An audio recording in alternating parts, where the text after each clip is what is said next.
எடப்பாடி தரப்பு மக்கள் மன்றத்தில் தலைகுனியும், தோல்வி அடையும். அண்ணன் ஓபிஎஸ் ஒரு தொகுதியிலே போட்டியிட்டார். நீங்க சொன்னீங்க பானை சோற்றுக்கு பதச்சோற்று சாட்சி என்பது போல அவர் தேனியில சொந்த ஊரோட போட்டியிடல, ராமநாதபுரத்துக்கு போறாரு, மாற்று தொகுதிக்கு செல்கிறார். அந்த தொகுதியில 12 நாள் பிரச்சாரம் செய்கிறாரு. 20 வாக்குப்பதிவினுடைய 2வது எந்திரத்தில் 22வது இடத்தில் 6 பன்னீர்செல்வங்களுக்கு நடுவில் ஒரு பன்னீர்செல்வம். ஆனால் அந்த தொகுதி மக்கள் அவரை தேடி சென்று 3.5 லட்சம் பேர் ஓட்டு போடுறாங்க. இரட்டைகளை சின்னம் 3ஆம் இடத்திற்கு தள்ளப்பட்டு டெபாசிட் போகுது. ஆனா இப்பவும் முழுமையா தொண்டர்கள் செல்வாக்கு ஓபிஎஸ் இருக்குன்னு நினைக்கிறீங்களா சார்? நாங்க தான் சொல்றோம். நாங்க உங்களுக்கு தொண்டர்களுடைய செல்வாக்கு இல்லை என்பது நீங்கள் 2,33,00,000 உறுப்பினர்களில் 1/3 பங்கை கூட உங்களால் பெற முடியவில்லை, உங்களுக்கு தொண்டர்கள் ஆதரவு இல்லை என்பதற்கு அது சாட்சி. ஒரு தொகுதியில் போட்டிக்கிட்டு 3.5 லட்சம் வாக்குகளை பெற்றதன் மூலம் தொண்டர்களின் ஆதரவு எங்களுக்கு இருப்பது என்பதற்கு ராமநாதபுரம் சாட்சி.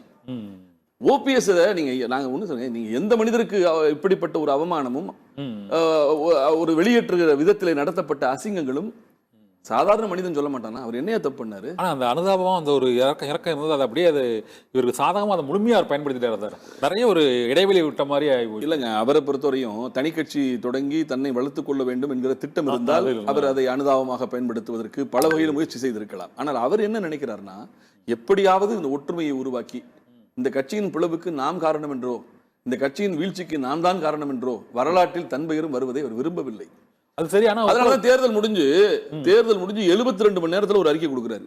எந்த தியாகத்திற்கும் தயார், ஒற்றை குச்சியை ஒடிப்பது சுலபம், கத்தை குச்சியை முடிப்பது கடினம், தொண்டர்களை தோல்விக்கு பழக்க வேண்டாம், எடப்பாடி அவர்களே தயவு வந்து ஒன்றிணைவோம் என்று அவர் கேட்கிறார். இப்ப மட்டும் இல்ல சார், அவருக்கு சாதகமா ஒரு நீதிமன்றத்தில் தீர்ப்பு வந்தது.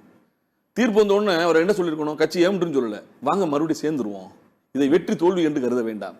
நீதிமன்றத்தில் தனக்கு வெற்றி கிடைத்த போது கூட அதை இருமாப்பாக எடுத்துக் கொள்ளாமல் நாங்கள் ஒன்று சேருவோம் என்று ஒற்றுமைக்கு அழைப்பு விடுத்தவர் ஓபிஎஸ். ஆக ஒன்றுபடணும் நினைக்கக்கூடிய ஒருவர், அதிமுகவை அடியோடு வீழ்த்த வேண்டும் என்கிற திட்டம் இல்லாத ஒருவர் மூர்க்கத்தனமா பாய மாட்டார்ல.